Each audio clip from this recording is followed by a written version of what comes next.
3 days ago, my sister handed me an apron at her engagement party and told me to blend in with the servers. Not as a joke. As an instruction. I wore the black dress she picked out, carried trays of champagne to guests who didn't see me, and stayed quiet like I'd been doing my entire life. Then a woman I'd never met walked to the microphone and said my name out loud in front of 200 people, and everything my sister had built on lies started to crack. She told our parents I dropped out. She told investors I was her business partner. She told her fiancé I was the one asking her for money. She spent years making sure I stayed invisible so she could stay perfect. But perfect only works until someone turns on the lights. I didn't plan revenge. I didn't need to. I just showed up wearing my name on a fellowship letter worth more than anything she'd ever earned, and I watched her realize that the sister she tried to erase had become someone she could never compete with. This is the story of what happens when the overlooked daughter stops apologizing, when the truth refuses to stay buried, and when the girl in the apron walks out of the kitchen and takes back everything that was always hers. My name is Maya Chen, and I'm 28 years old. 3 days ago, my sister told me I'd be wearing an apron at her engagement party. Not as a joke. As an instruction. You'll blend in better, she said, sitting at Mom's kitchen table like she owned it. The servers are wearing black anyway. You have that black dress, right? I stared at her. I'm not a server, Lily. I know. She smiled. But think about it. You won't have to make small conversation. You won't have to explain what you do for work. You can just help out, stay busy, and honestly, it'll be less awkward for everyone. Mom was chopping vegetables at the counter. She didn't look up. It's Lily's day, Maya. Don't make it difficult. That's when I knew this wasn't a suggestion. Growing up, there were 2 daughters in the Chen house, but only one who mattered. Lily came first, 3 years ahead of me, and she made sure everyone remembered it. Debate team captain, homecoming queen, the girl professors loved because she asked questions that made them feel smart. My parents, Helen and David Chen, first-generation immigrants who built a medical supply business from nothing, saw her as proof they'd done everything right. I was proof they could have stopped at one. I wasn't difficult. I didn't fail classes or talk back or get caught sneaking out. I just existed quietly in the spaces Lily hadn't claimed yet, which by the time I was old enough to try, was almost nowhere. When I made honor roll in 10th grade, Dad glanced at the certificate and said, "Good. Keep it up." When Lily made honor roll, he took her to dinner and told the waiter it was a special occasion. I told myself it didn't matter. I told myself I didn't need the attention. I focused on my work, my applications, my plan to get far enough away that the comparison would finally stop. Then I got into Columbia. Full ride. Graduate program in public policy. The letter came on a Tuesday. I showed Mom first. She was in the living room, folding laundry. She read it twice, then looked at me like I'd done something wrong. Does Lily know? Not yet. Don't tell her today. She's stressed about the engagement party planning. I folded the letter back into the envelope. Okay. That was 4 months ago. I still haven't told Lily. But somehow, she knows I got in somewhere good. She knows because she always knows when the spotlight's about to shift. The engagement party was tonight. 200 guests at the Brookside Country Club, the same place Lily had her Sweet 16, her college graduation dinner, her promotion celebration last year. The same place that hosted exactly 0 events for me. I arrived early like Mom asked. Lily was in the bridal suite with her bridesmaids, getting ready. I found her standing in front of a full-length mirror, wearing a white cocktail dress that probably cost more than my rent. Maya. She turned. You came. You told me to. I did. She walked over, looked me up and down. I was wearing the black dress. The one I'd worn to 3 funerals and a work conference. Perfect. Rachel's in the kitchen. She'll tell you what to do. Lily, I'm not actually. Don't outshine your sister, Mom said from the doorway. She was holding a garment bag. It's her night. Lily smiled. Not the kind that reaches your eyes. The kind that stops at the mouth. Exactly. Just help out, okay? It'll be easier for everyone. I looked at Mom. She wouldn't meet my gaze. Fine. Rachel, the catering manager, handed me an apron without asking questions. Black, plain, same as the other servers. She pointed at a tray of champagne glasses. Just circulate. Smile. Don't engage unless someone asks you something directly. I tied the apron. Put the tray on my palm. Walked into the ballroom. The room was full. Lily's college friends, her coworkers from the consulting firm, distant relatives I'd seen maybe twice in my life. Her fiancé, Derek, stood near the bar with his groomsmen, laughing too loud at something that probably wasn't funny. I moved through the crowd. Offered drinks. Smiled when required. No one looked at me long enough to realize I wasn't actually staff. Except one person. Across the room, near the floor-to-ceiling windows, a woman in a navy suit was watching me. Mid-50s, sharp eyes, the kind of posture that suggested she didn't tolerate nonsense. She had a name tag clipped to her lapel, but I couldn't read it from here. She tilted her head slightly. Then looked at Lily, who was now holding court near the gift table, surrounded by people taking photos. The woman pulled out her phone. Typed something.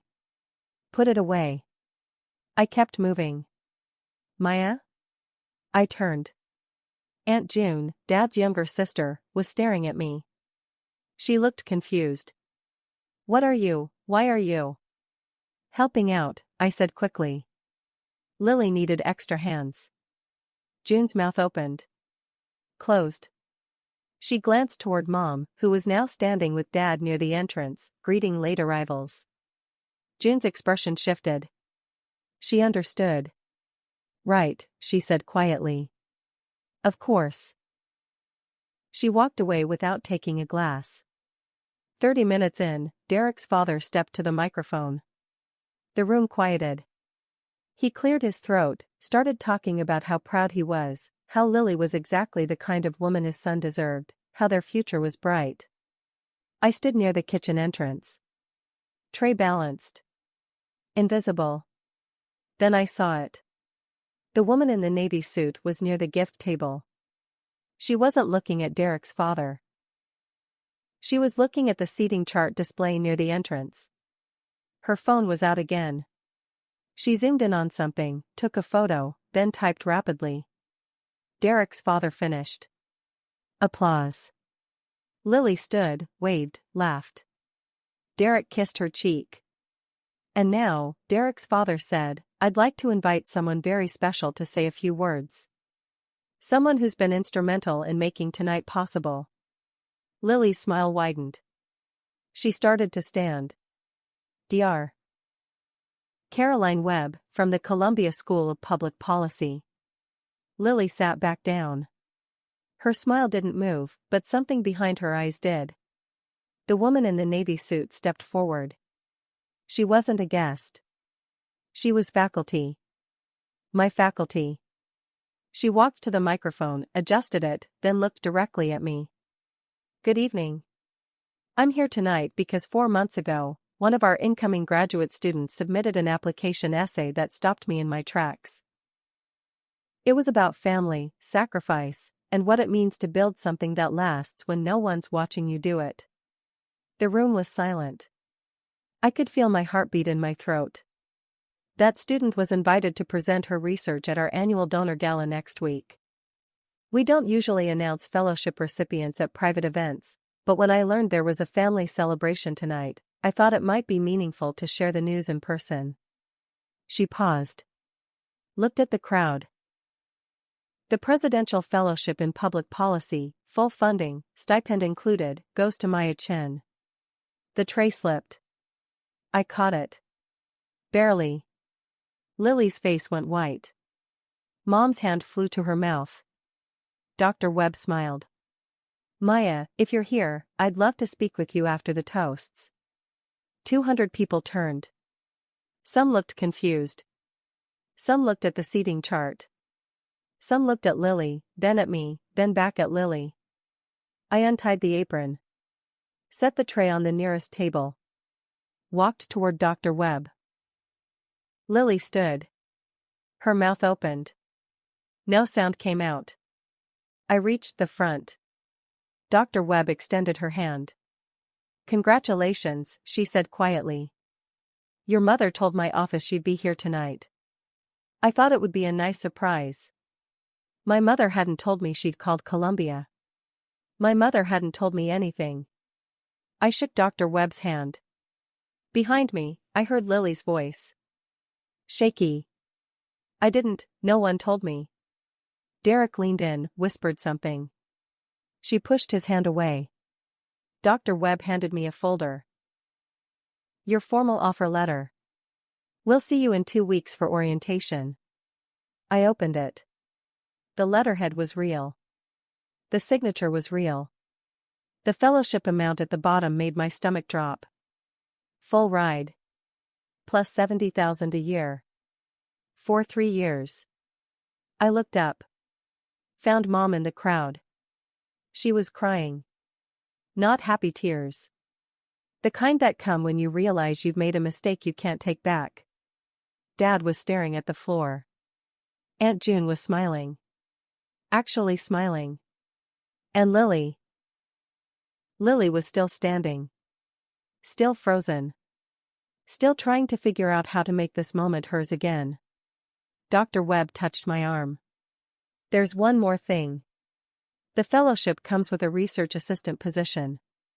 You'll be working directly with me on a project about systemic favoritism in family businesses. I think your perspective will be invaluable. She said it loud enough for the front tables to hear. Lily sat down. Hard. The applause started slow. Then built. Not everyone. But enough. I folded the letter. Put it in my pocket. Derek's father returned to the microphone. Well.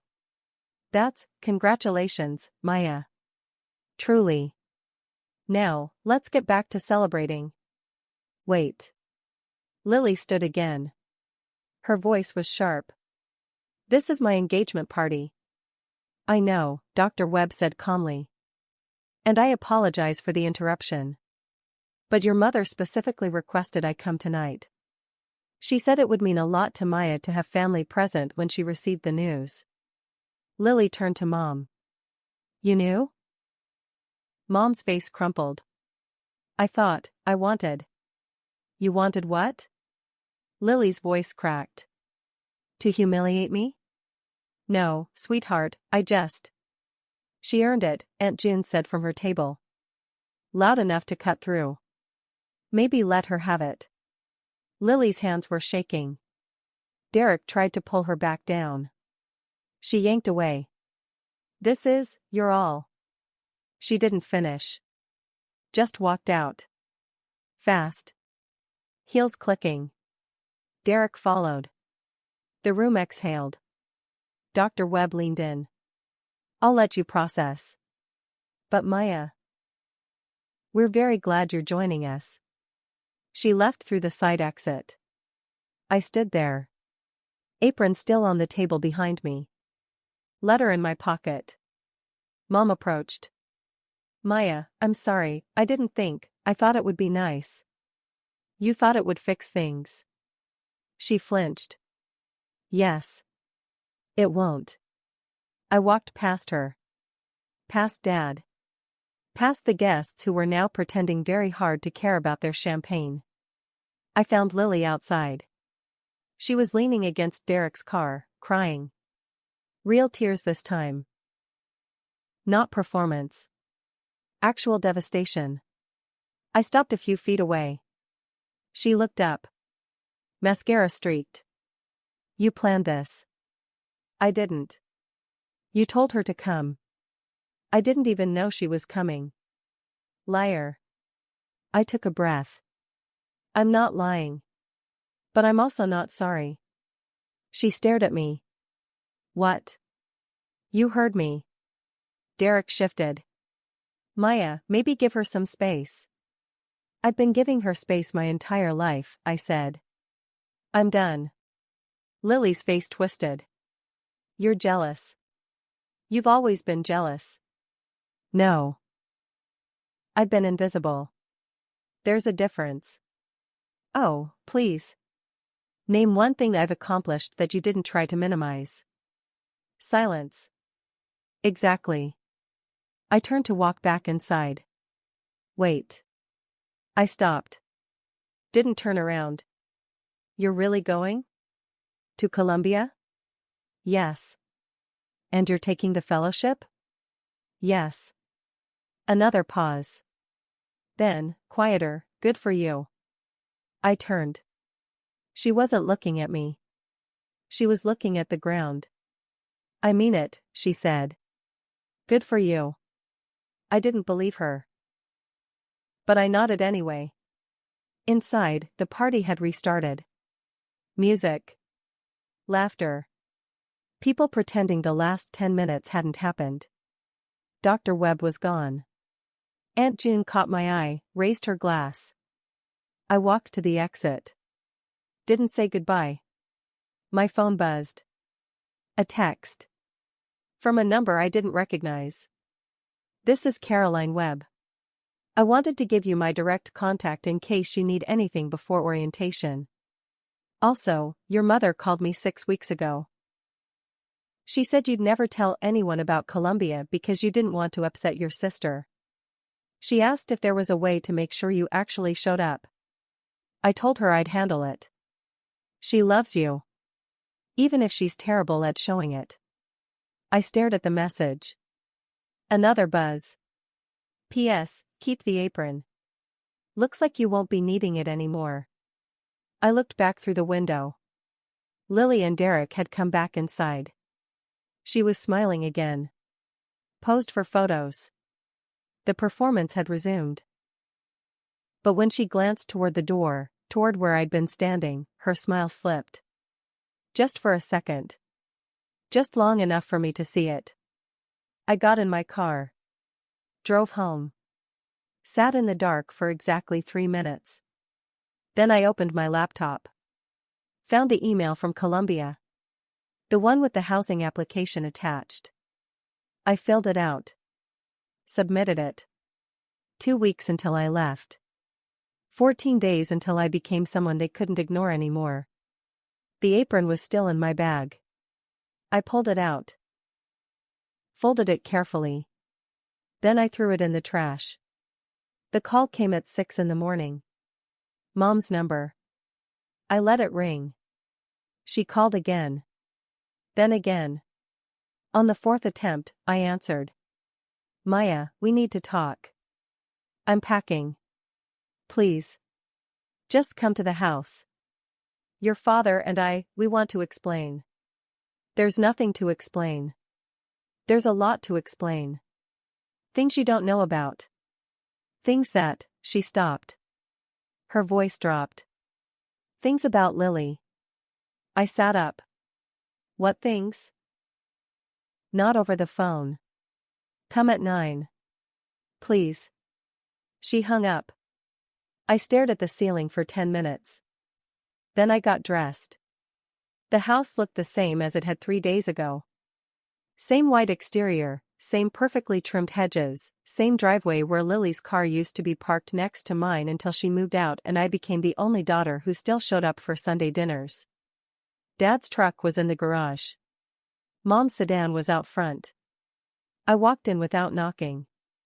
They were in the kitchen. Both of them. Coffee on the table. Mom's eyes were red. Dad looked like he hadn't slept. Sit down, Dad said. I didn't. What's this about? Mom glanced at Dad. He nodded. She pulled a folder from the counter. Set it in front of me. Open it. Inside were bank statements. Lily's name at the top. Transactions highlighted in yellow. Dates going back 2 years. What am I looking at? Your sister's been taking money from the business, Dad said. His voice was flat. A lot of money. I scanned the numbers. 15,000 in March. 20 in June. 32 in September. The amounts got bigger as the months went on. How much total? 140,000. I looked up. You're serious? We found out last week, Mom said. The accountant flagged it during the quarterly review. She'd been coding the transfers as vendor payments. Small amounts at first. Then she got bolder. Does she know you know? Not yet. I flipped through the pages. Every transaction had a corresponding invoice. Fake companies. Fake services. She'd built an entire system. Why are you telling me this? Dad leaned back. Because we're about to confront her. And we need you to be there. Why? Because, Mom said carefully, she's going to blame you. I set the folder down. How could she possibly?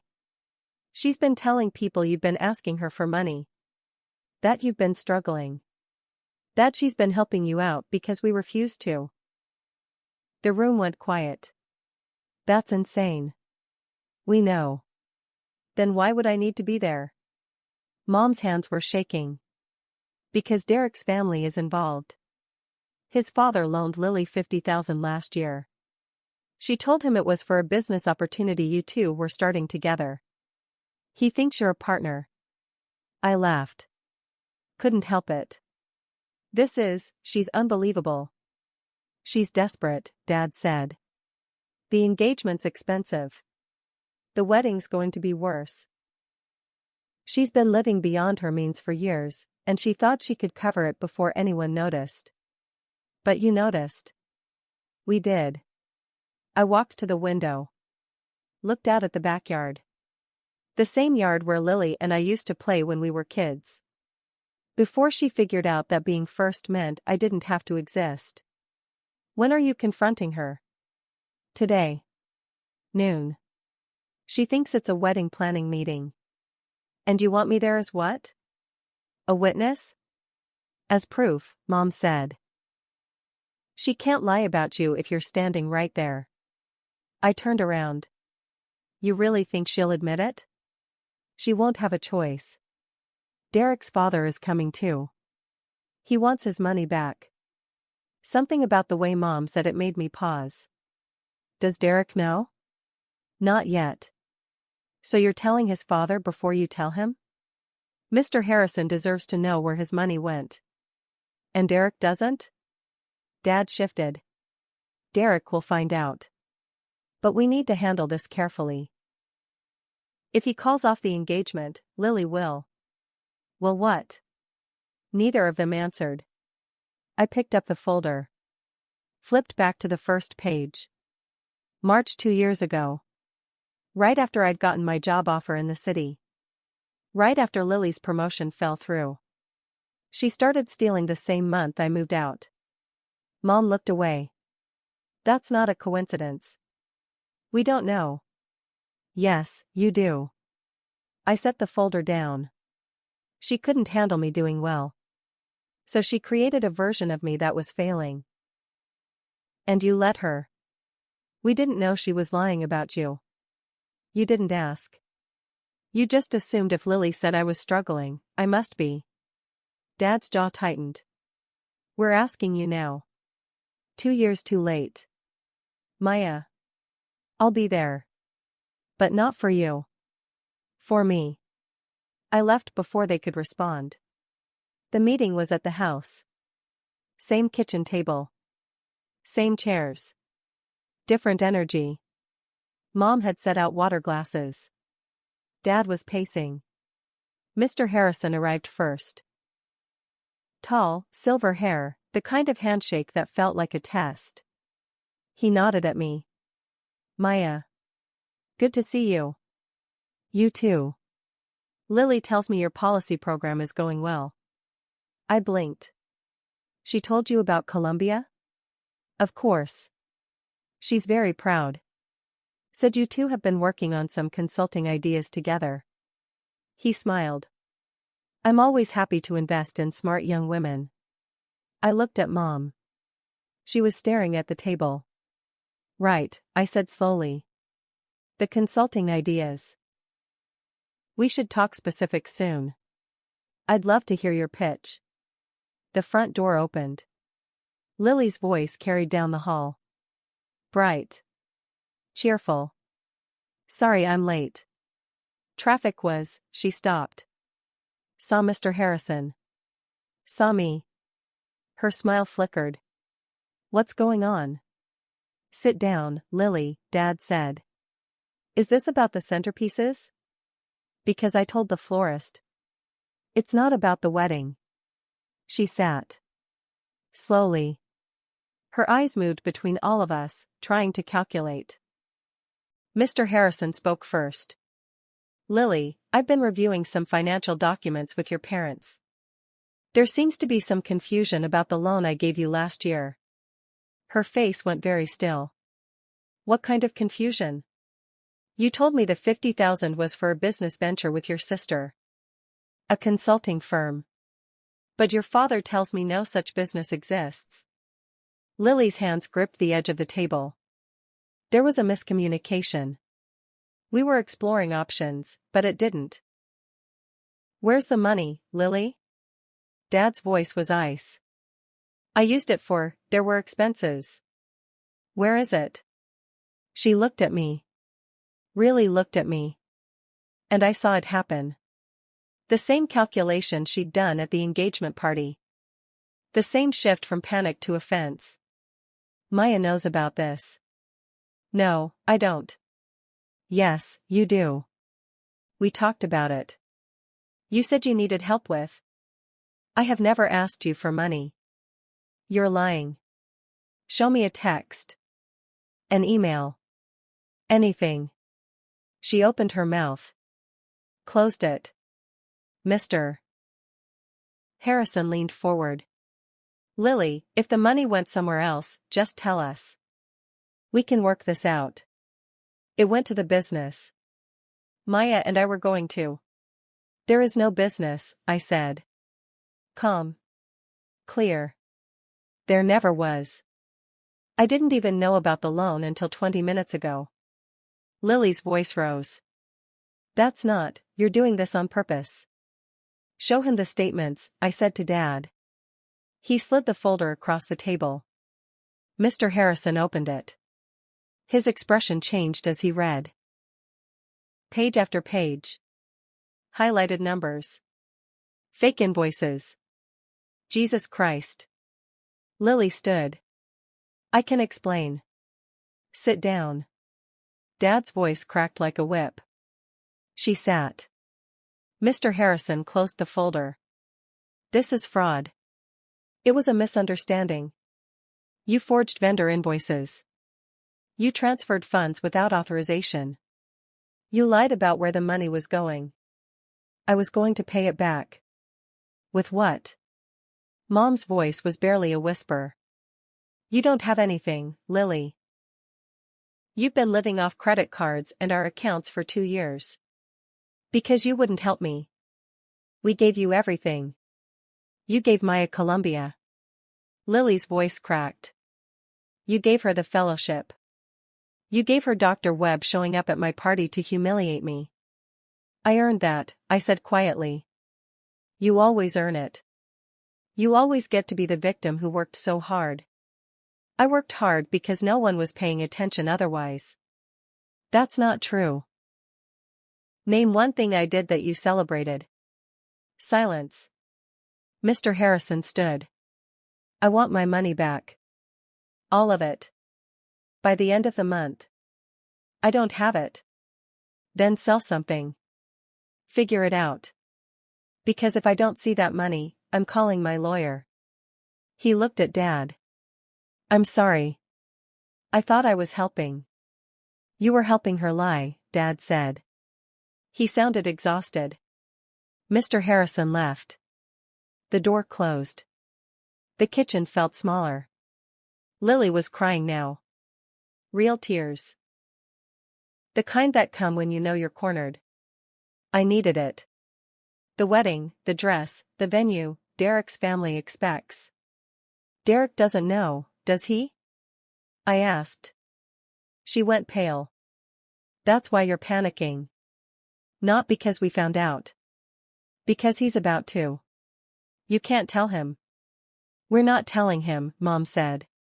You are. No. You have until tonight. If you don't, we will. Lily looked at me.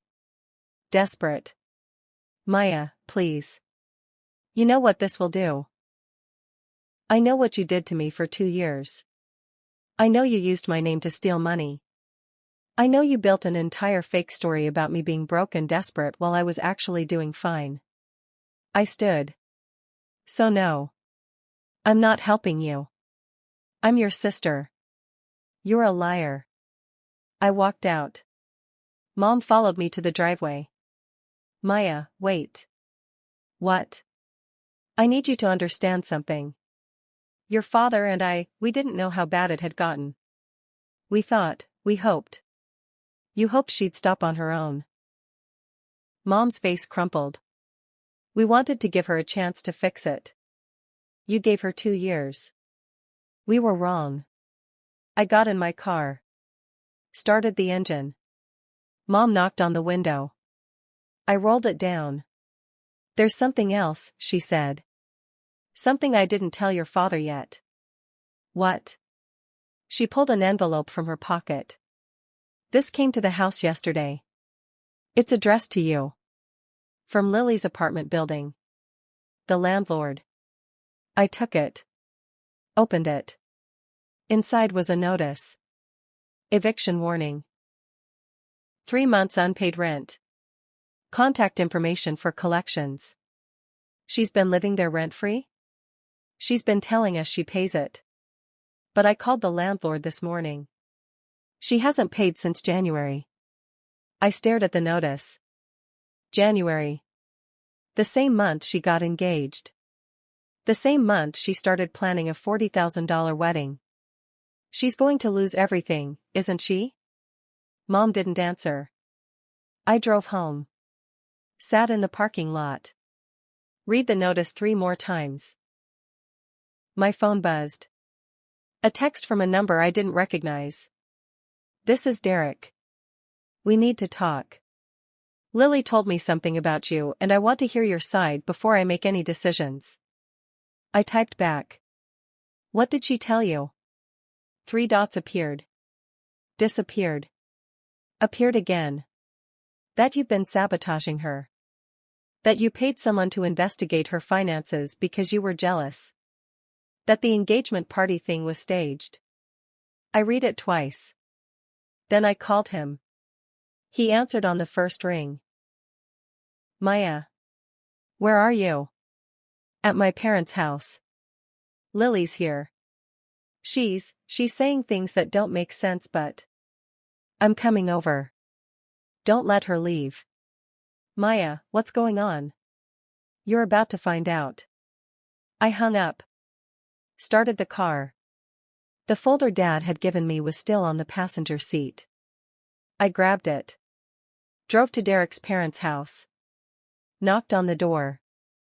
Mrs. Harrison answered. She looked confused. Maya? I need to speak to Derek. And Lily. It's important. She let me in. Derek was in the living room. Lily was on the couch. Her eyes were red. When she saw me, she stood. You need to leave. Sit down, Lily.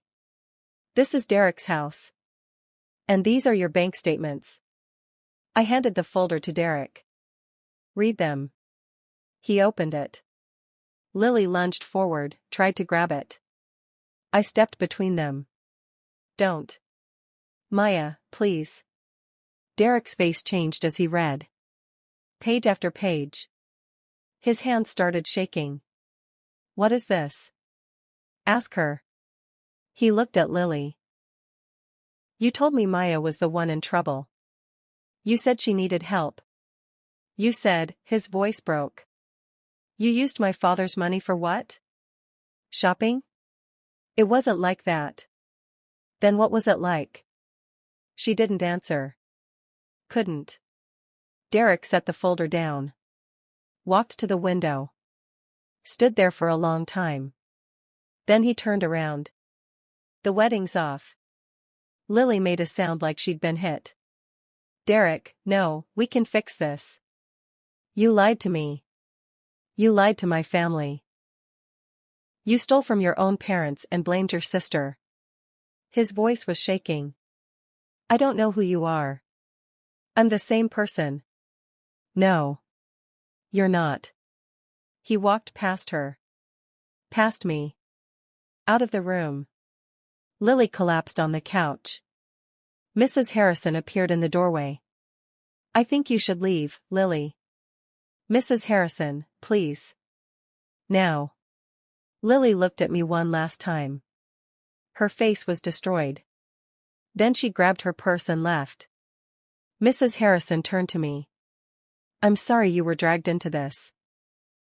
It's not your fault. Derek's upstairs. He won't want to see anyone for a while. But thank you for coming. For telling the truth. I nodded. Left.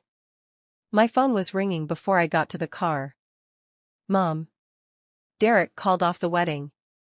I know. I was there. Lily's on her way to the house. Maya, she's talking about doing something. She won't say what. Your father's trying to calm her down but. A crash in the background. Glass breaking. Mom? She's destroying things. Maya, I need you to. The line went dead. I got in the car. Drove 90 the whole way.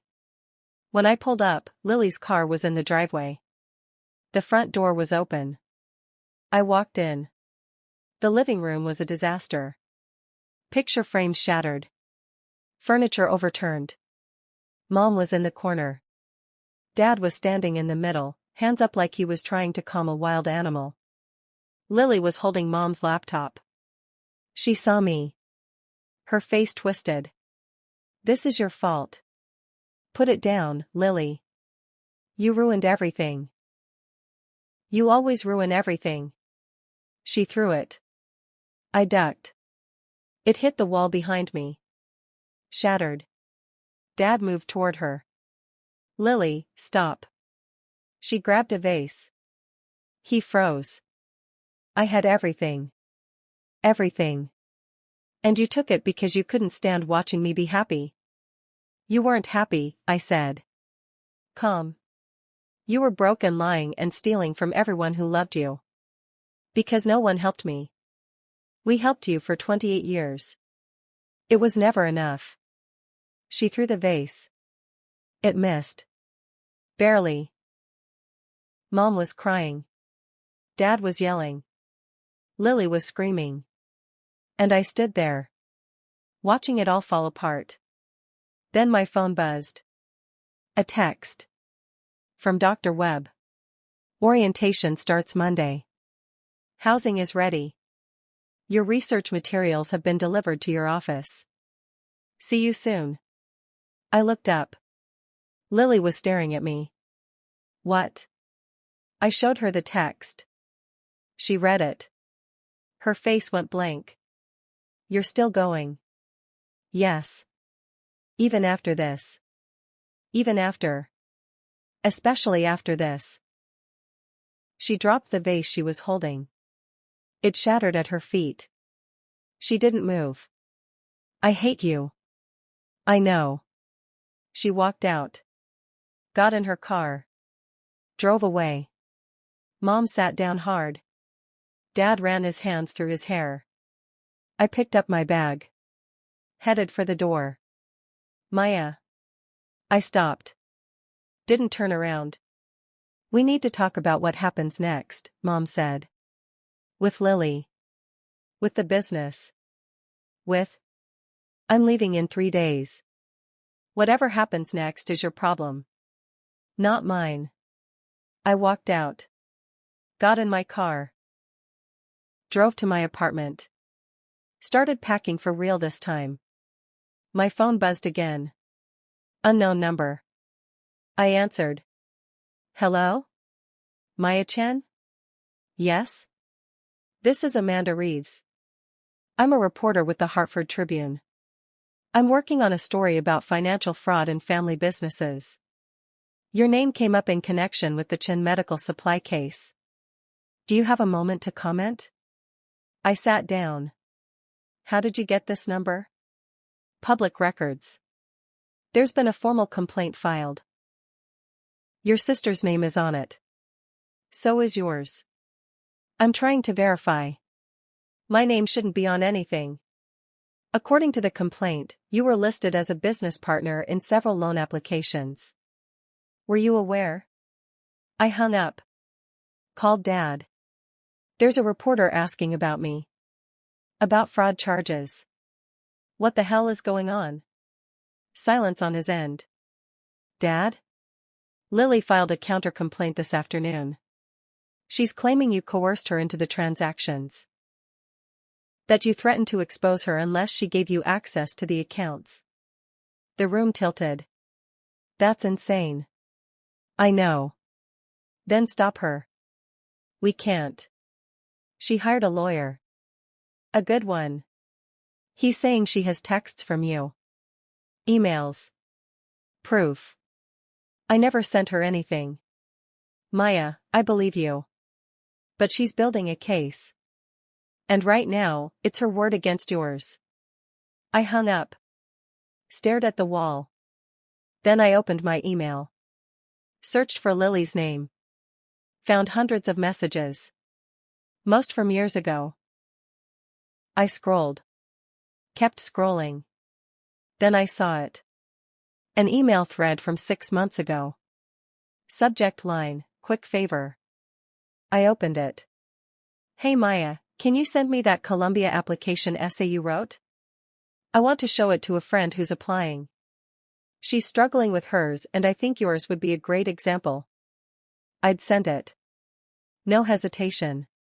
Proud someone wanted to read it. Below that, another email.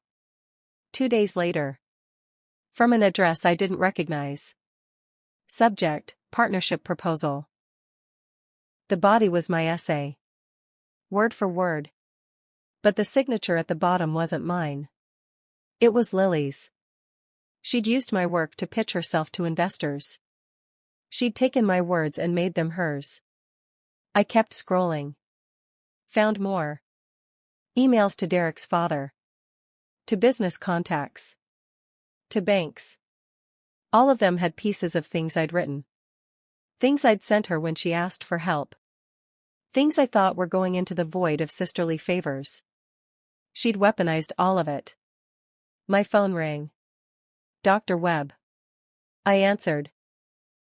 Hello? Maya.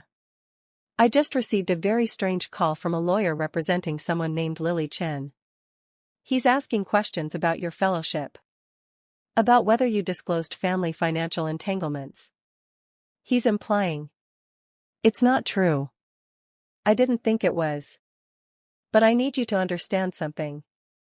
If there's any question about ethical violations, the fellowship committee will have to investigate. And during an investigation, you'd have to suspend the fellowship. I'm sorry. I closed my eyes. How long do I have? The committee meets Friday. If you can provide documentation proving you weren't involved in any financial misconduct, we can clear this up quickly. And if I can't? Then we wait for the legal process to conclude. Which could take months. I thanked her. Hung up. Looked around my apartment. Half-packed boxes. Acceptance letters on the desk. A future that was supposed to start in 3 days. Then I opened my laptop. Went to my email. Started forwarding every conversation I'd ever had with Lily to a new folder. Timestamped. Dated. Proof. My phone buzzed. A text from Aunt June. I heard what she's doing. I have something that might help. Come by tomorrow. Early. I stared at it. Then I texted back. I'll be there. Aunt June lived 20 minutes outside Hartford in a house that hadn't changed since I was 12. Same blue shutters, same garden gnomes, same porch swing that creaked when you sat on it. I arrived at 7 in the morning. She was already waiting. Come in. She had coffee ready. A box on the kitchen table. Old, cardboard, the kind people use to store things they don't want to throw away but can't look at anymore. What is this? Open it. Inside were letters. Dozens of them. All addressed to my parents. All from Lily. Postmarked from college, from her first apartment, from the last 5 years. I picked one up. The paper was thin, expensive. Lily's handwriting. Why do you have these? Your mother gave them to me 3 years ago. She said she couldn't keep them in the house anymore. That your father would find them and it would start another fight. I unfolded the first letter. Dated from Lily's sophomore year. Mom and Dad, I need $3,000. My rent went up and I can't cover it. I know you said no more help until I prove I can budget, but I promise this is the last time. Please don't tell Maya. She already thinks I'm irresponsible. I opened another. Same thing. Different amount. Different excuse. She's been asking for money since college? Before that. But these are the ones your mother kept. The ones where Lily specifically said not to tell you. I went through them. One after another. 15 letters. 20. Each one a request. Each one a promise that this was the last time. Each one a reminder not to let me know. They gave her the money? Most of the time. Your father would argue. Your mother would cave. They'd write the check and Lily would disappear for a few months. Then another letter would come. I set them down. Why are you showing me this now? June pulled out her phone. Because yesterday, Lily called me. She wanted to know if I'd be willing to testify that you'd been pressuring her for years. That you were the one with money problems and she'd been covering for you to protect the family. What did you say? I told her I'd think about it. Then I called your mother. Asked her point blank if any of it was true. She broke down. Told me everything. About the business accounts, the fake invoices, the loans. About how Lily's been spinning this story for months that you were the problem. June slid her phone across the table. On the screen was a recording app. A file labeled Lilychan April 23rd. I recorded the call.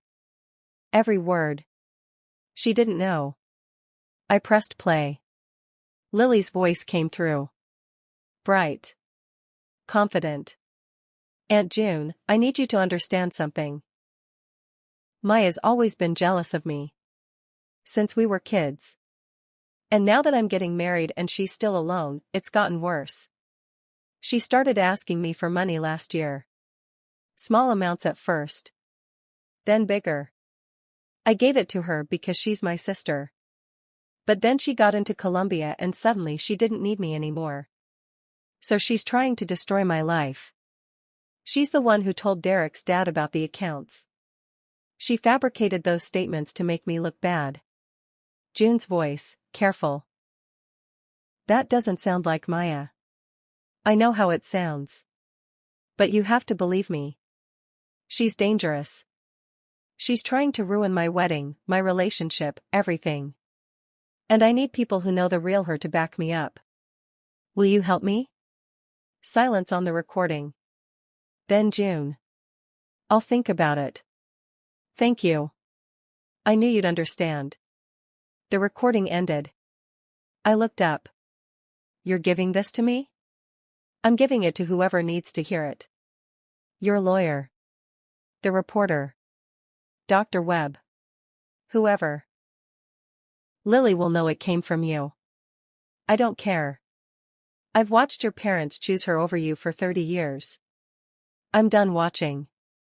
I copied the file to my phone. Then I took the letters.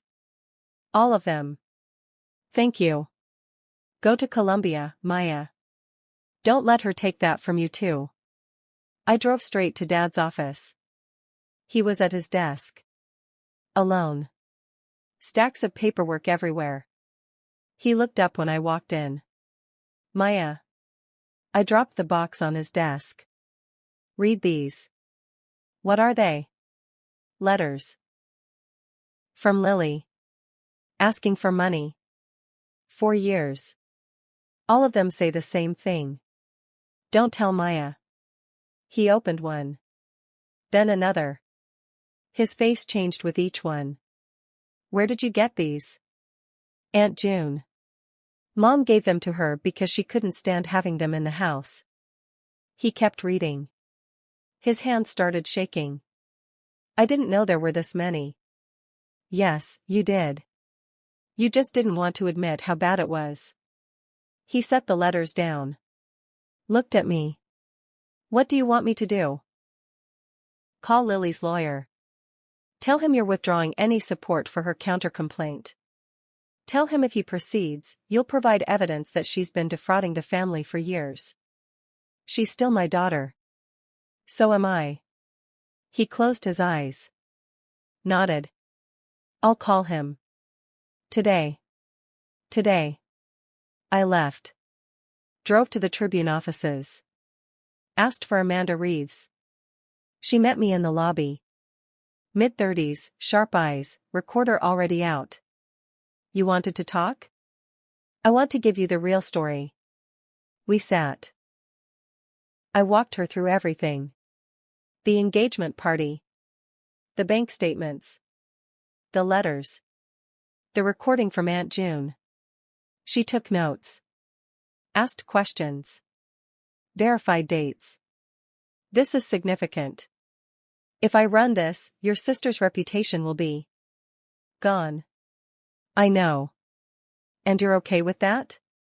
She tried to destroy mine first. This is just the truth. When can I publish? Give me 24 hours. I need to clear something up first. She agreed. I left. Called Dr. Webb. I have documentation. Everything you need. Can I bring it to you today? I'm in the office until 6. I drove to New Haven. Her office was exactly what I'd imagined. Books floor to ceiling, diplomas on the wall, a desk that looked like it had witnessed 1,000 important conversations. She gestured to a chair. I sat. Handed her a folder. Inside was everything. The letters. The recording. Bank statements. Email threads. Timestamps. She read through it. Slowly. Carefully. When she finished, she looked up. This is thorough. It's the truth. The committee meets tomorrow morning. I'll present this. But Maya, you need to understand something. Even if we clear you completely, this will follow you. People will know your sister tried to sabotage you. That's going to be part of your story now. I'd rather have an honest story than a stolen one. She smiled. Small. Approving. The fellowship is yours. It always was. I stood. Thank you. Don't thank me. You earned it. Several times over, apparently. I drove back to Hartford. My phone rang. Mom. Lily's lawyer dropped her case. I know. She's furious. She's saying you blackmailed your father into. I showed him the truth. That's not blackmail. She wants to talk to you. She says if you'll just listen. No. Maya, please. I'm done listening. I've been listening my whole life. It didn't change anything. I hung up. Went home. Finished packing. The apartment was empty now. Boxes stacked. Furniture sold. Lease ending in 2 days. My phone buzzed. Derek. I heard what happened with the lawyer. Thank you. You don't need to thank me. I do. I almost married someone I didn't know. You saved me from that. You would have figured it out eventually. Maybe. But it would have been messy, eh? A pause. For what it's worth, I'm sorry. For not seeing it sooner. For believing her version of you. Most people did. That doesn't make it right. We hung up. The next morning, the Tribune published the story. Front page. Local woman allegedly defrauds family business, blames sister. Amanda had done her homework. Every detail checked. Every source verified. The article included quotes from Dad, from Mr. Harrison, from the accountant who'd flagged the transactions. It included scanned copies of the fake invoices. The numbers. By noon, it was everywhere. Local news picked it up. Then regional. Lily's name trended on social media. People from high school, from college, from her consulting firm, all weighing in. The comments were brutal. My phone was on silent. I didn't check it. I drove to Columbia. Early. 2 days before orientation. I wanted to see the campus empty. Wanted to walk through it without anyone knowing who I was yet. The buildings were old, brick, solid. The kind of place that had seen generations of students come and go and would see generations more. I found my office. 3rd floor, small, a window that looked out over the quad. My name was already on the door. Dr. Maya Chen, Research Fellow. I sat at the desk. Opened my laptop. Started organizing my files for Monday. My phone buzzed. A text from a number I didn't recognize. This is Lily. I know you won't answer if I call. But I need you to know something. You didn't win. You just proved you're as ruthless as you always accused me of being. Congratulations. I read it twice. Then I blocked the number. Another text. Aunt June. Your mother called. She wants to know if you'll come to dinner before you leave. She says she wants to say goodbye properly. I didn't respond. Another. Dad. I'm proud of you. I should have said that years ago. I'm saying it now. I stared at it. Then I typed back. Thank you. He sent one more message. Lily moved out this morning. She's staying with a friend. She didn't say where. I set the phone down. Looked out the window. Students were starting to arrive. Parents helping unload cars. Orientation groups gathering on the lawn. My phone rang. Mom. I let it go to voicemail. Waited. Listened to the message. Maya, I know I don't deserve your forgiveness. I know I failed you in ways I can't undo. But I want you to know something. When I called Dr. Webb and asked her to come to the engagement party, I wasn't trying to fix things. I was trying to make sure you'd leave. That you'd finally go somewhere we couldn't hold you back anymore. I'm sorry it took me this long to choose you. But I'm choosing you now. Her voice broke. Have a wonderful life, sweetheart. You've earned it. The message ended. I saved it. Didn't call back. Monday came. Orientation was in the main auditorium. 200 new students. Eager faces. Nervous energy. Dr. Webb stood at the podium. Welcomed everyone. Talked about the program, the expectations, the opportunities. Then she paused. Before we begin, I want to introduce someone special. This year's Presidential Fellow. A student whose work on systemic inequity in family structures caught the attention of our entire faculty. Please welcome Maya Chen. Applause. I walked to the stage. Shook her hand. Looked out at the audience. No one knew the full story. No one knew about Lily, about the engagement party, about the fraud or the lies or the years of being invisible. They just knew I'd earned this. That I belonged here. I spoke for 3 minutes. Thanked the committee. Outlined my research plans. Kept it professional. When I finished, the applause came again. I walked off stage. Took my seat in the front row. Dr. Webb continued. The program moved forward. My phone buzzed one more time. Amanda Reeves. Update: Lily Chen's former employer released a statement. She's been terminated effective immediately. Thought you'd want to know. I read it. Put the phone away. After orientation, I went back to my office. Unpacked my books. Set up my desk. Pinned my research timeline to the board.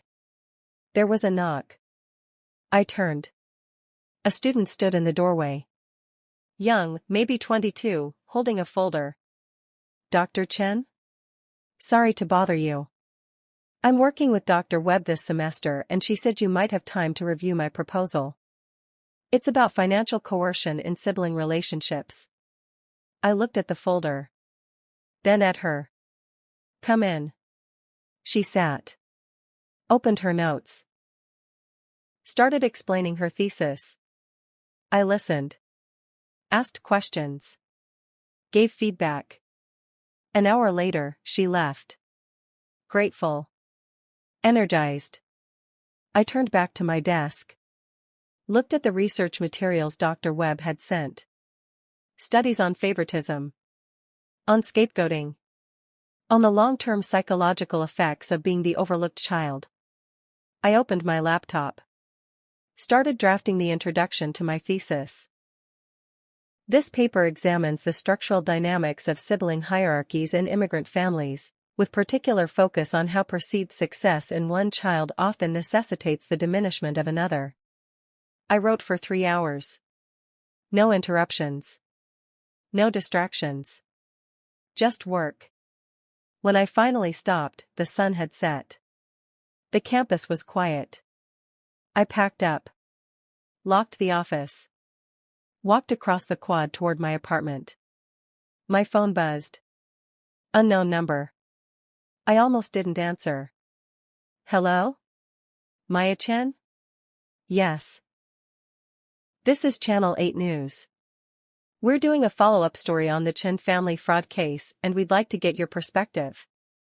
I hung up. Blocked the number. Kept walking. At my apartment, I made tea. Sat by the window. Looked out at the city. Somewhere in Hartford, Lily was probably on her phone. Calling old friends. Trying to salvage something. Crafting a new story where she was the victim and I was the villain. Let her. I wasn't there to hear it anymore. My email pinged. Dr. Webb. Excellent first draft on the introduction. Looking forward to Monday's discussion. Also, the dean wants to meet you. He's interested in expanding your research into a multi-year study. We'll talk details next week. I read it twice. Then I closed my laptop. Tomorrow, I'd start fresh. New city. New work. New life. Tonight, I just sat in the quiet. No apologies to make. No explanations to give. No sister to compete with. Just me. Finally. My phone stayed silent. I didn't check it again. Outside, the city hummed. Cars passed. Voices drifted up from the street. I finished my tea. Rinsed the cup. Turned off the lights. Climbed into bed in an apartment that was mine, in a city that didn't know my history, in a life I'd built entirely on my own terms. The fellowship letter was still on my desk. I could see it from where I lay. Official seal. My name. The word presidential in bold letters. Lily didn't get the last word. She didn't get the wedding. She didn't get the reputation or the money or the future she'd stolen from everyone else to build. She got exactly what she'd earned. Nothing. And I got exactly what I'd earned too. I closed my eyes. Slept through the night. No nightmares. No guilt. No questions. Just sleep. Deep and dreamless and mine.